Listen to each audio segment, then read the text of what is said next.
Assalamualaikum warahmatullahi wabarakatuh. Halo teman-teman, perkenalkan nama saya Lala Yusriani, mahasiswi pertanian Prodi Agribisnis Universitas Muslim Indonesia. Berikut adalah profil singkat mengenai kampus Universitas Muslim Indonesia, dilanjut dengan pengenalan program studi agribisnis dan nama dosen-dosen serta nama dosen pengajar gizi pangan dan Indonesia berlokasi di Jalan Urip Sumoharjo, nomor 5, Kota Makassar. UMI adalah salah satu perguruan tinggi Islam swasta tertua, terbesar, dan terkemuka di kawasan Indonesia Timur dan merupakan salah satunya universitas swasta di Indonesia Timur yang sudah terakreditasi A. Proses pendidikan di UMI memberikan pengetahuan dan keterampilan sesuai disiplin ilmu yang digeluti, serta memberikan nilai plus kepada anak didiknya melalui pengembangan akidah, etika Islam, dan pencerahan kalbu. Sebagai pondasi dan pengaruh masa depan, kegiatan akademi di UMI menerapkan standar jaminan mutu sesuai standar yang telah ditetapkan oleh pemerintah, dan insya Allah UMI akan melahirkan sumber daya manusia yang unggul, mutu, dan Islam.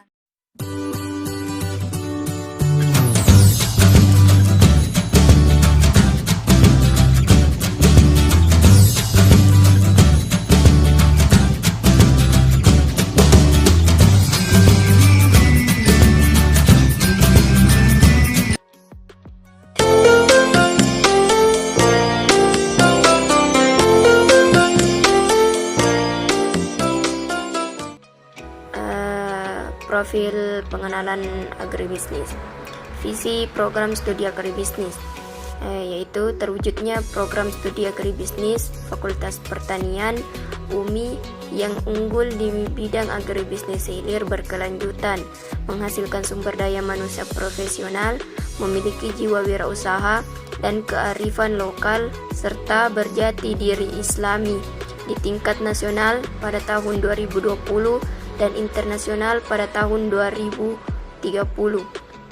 Misi program studi agribisnis: 1. Menyelenggarakan pendidikan dan pengajaran berbasis teknologi informasi untuk menghasilkan sumber daya manusia profesional di bidang agribisnis hilir sesuai kebutuhan stakeholder.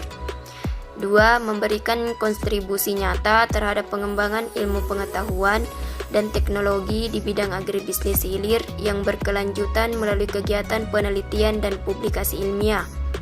Yang ketiga, melaksanakan kegiatan pengabdian masyarakat dengan melibatkan petani dan usaha kecil serta proaktif dalam dinamika pembangunan pertanian. Yang keempat, membangun karakter sumber daya manusia yang memiliki jiwa kearifan lokal, kreatif dan inovatif, memiliki integritas yang tinggi, berakhlak mulia dan berjati diri Islam. Selanjutnya, tujuan program studi agribisnis.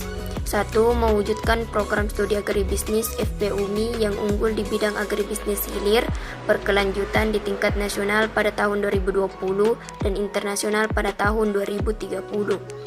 2. Mewujudkan pendidikan dan pengajaran yang berkualitas, berbasis teknologi informasi dan SN Dikti dalam bidang agribisnis hilir berkelanjutan sesuai dengan kebutuhan stakeholder. 3. Menghasilkan penelitian dan publikasi ilmiah berkualitas dan berbasis SN Dikti yang memberikan kontribusi nyata terhadap pengembangan ilmu pengetahuan dan teknologi di bidang agribisnis. Kemudian yang keempat, mewujudkan kegiatan pengabdian masyarakat berbasis SN Dikti melalui program penyuluhan, pelatihan, dan kewirausahaan. 5. Menghasilkan sumber daya manusia yang memiliki kompetensi keilmuan dan keterampilan di bidang agribisnis hilir berkelanjutan, berjiwa wirausaha, memiliki kearifan lokal, tanggap terhadap masalah sosial ekonomi pertanian, dan mampu menghasilkan dan mampu mengaplikasikan di masyarakat. Yang keenam, menghasilkan sumber daya manusia yang memiliki integritas yang tinggi, berilmu amaliyah, beramal ilmiah, dan berakhlak mulia berdasarkan nilai-nilai keislaman. Kemudian selanjutnya sarana program studi agribisnis. 1. Terwujudnya program studi agribisnis FPUMI yang unggul di bidang agribisnis hilir yang berkelanjutan di tingkat nasional pada tahun 2020. Kemudian yang kedua, dihasilkannya program pendidikan dan pengajaran yang berkualitas, berbasis teknologi informasi, dan SN Dikti dalam bidang agribisnis hilir berkelanjutan sesuai dengan kebutuhan stakeholders. Yang ketiga, dihasilkannya penelitian dan publikasi ilmiah berkualitas dan berbasis SN Dikti yang memberikan kontribusi nyata terhadap pengembangan ilmu pengetahuan dan teknologi di bidang agribisnis hilir. Yang keempat, dilaksanakannya kegiatan pengabdian masyarakat yang melibatkan petani dan usaha kecil melalui program penyuluhan, pelatihan, dan kewirausaha. Yang kelima, dihasilkannya sumber daya manusia yang memiliki kompetensi di bidang agribisnis hilir, berjiwa wirausaha, memiliki kearifan lokal, dan terampil menganalisis masalah ekonomi pertanian. Kemudian yang keenam, dihasilkannya sumber daya manusia yang memiliki integritas yang tinggi, berilmu amaliyah, beramal ilmiah, berakhlak mulia berdasarkan nilai-nilai keislaman.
Di video kali ini berhubungan dengan mata kuliah Gizi Pangan dan Pertanian dari Ibu Dr. Insinyur Ida Rosada MSI selaku dosen mata kuliah Gizi Pangan dan Pertanian, dan Ibu Rismala Dewi Naskar SPP MSI selaku asisten dosen mata kuliah Gizi Pangan dan Pertanian.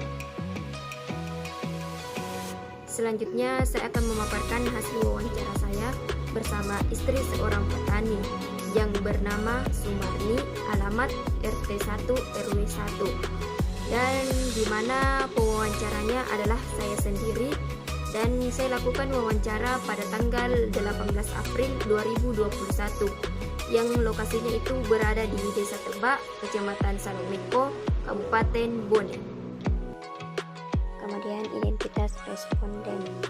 Umur responden yaitu 48 tahun, pendidikan SLTA, nama kepala keluarga Firman, umur kepala keluarga 53 tahun, pendidikan kepala keluarga SLTA, pekerjaan pokok kepala keluarga petani, pekerjaan sampingan kepala keluarga sumur bor, pendapatan rumah tangga tidak diketahui, baik itu per hari, per minggu, per bulan, ataupun per musim. Kemudian selanjutnya identitas anggota keluarga. Yang pertama itu nama anggota keluarga Zulfikar, jenis kelamin laki-laki, umur 26 tahun, pendidikan SLTA, keterangan anak kandung. Kemudian yang kedua, nama anggota keluarga Novi L. Fikasari, jenis kelamin perempuan, umur 22 tahun, pendidikan SLTA, keterangan anak kandung. Kemudian yang ketiga, nama anggota keluarga Indriani Agustiana, jenis kelamin perempuan, umur 17 tahun, tahun, pendidikan SLTA, keterangan anak kandung.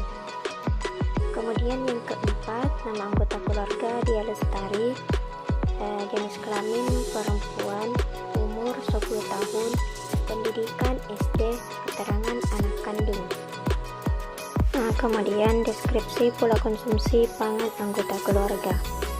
Sehari sebelum survei dilakukan, recall 24 jam. Pada waktu pagi, jenis pangannya yaitu teh, biskuit. Jumlah atau banyaknya masing-masing jenis pangan per orang. Kemudian pada waktu siang, jenis pangannya yaitu nasi, sayur, tahu, dan tempe. Jumlah atau banyaknya masing-masing jenis pangan per orang. Kemudian pada waktu sore, jenis pangannya yaitu nasi, sayur, ikan. Jumlah atau banyaknya masing-masing jenis pangan per orang. Kemudian pada waktu malam hari, jenis pangannya yaitu nasi, mie rebus, telur. Jumlah atau banyaknya masing-masing jenis pangan per orang. Selanjutnya, stabilitas ketersediaan pangan. Yang pertama itu anak-anak atau anggota keluarga tidak mempunyai kebiasaan makan atau sarapan di pagi hari. Alasannya mereka terlebih sering mengonsumsi kue atau teh. Kemudian yang kedua, jenis makanan yang lebih dari 4 kali mereka konsumsi dalam seminggu, yaitu seperti kue-kue, biskuit. Kemudian yang ketiga, mereka memakan makanan pokok sebanyak 2, 3 atau sampai 4 kali dalam sehari. Kemudian yang keempat yaitu setiap makan anak-anak atau keluarga merasa cukup dengan makanan yang disediakan di rumah. Kemudian yang kelima yaitu responden atau anggota keluarga jarang makan secara bersama-sama. Alasan mereka yaitu siapa yang lapar, dia yang mengambil makanan, dia yang makan. Kemudian selanjutnya anak-anak mereka punya kebiasaan jajan seperti biskuit, kerupuk, bakso. Selanjutnya, akses memperoleh pangan. Rumah tangga mereka memiliki lahan sendiri sebesar 1 hektar. Kemudian jenis komoditi yang mereka sering usahakan seperti padi, jagung, ubi kayu atau singkong, dan kacang-kacangan. Kemudian rumah tangga mereka memiliki cadangan pangan agar ketersediaan pangan rumah tangga dapat berlangsung seperti jagung, ubi, kacang. Kemudian anggota rumah tangga mereka jika ingin mendapatkan bahan pangan, mereka sering beli di pasar. Selanjutnya, ibu ini sering melakukan variasi atau diversifikasi menu sehari-hari. Variasinya yaitu seperti kue-kue, ubi. Dan ibu ini mempunyai kebiasaan di lingkungan masyarakat atau lingkungan keluarga. Ibu ini sering saling memberi atau bertukar bahan pangan. Jenis bahan pangan yang sering dipertukarkan yaitu terkadang jenis pangan yang sudah diolah, terkadang juga jenis pangan yang tidak atau yang belum diolah. Jenis pangan yang sering dipertukarkan ibu ini seperti ubi, kayu, dan hasil tani.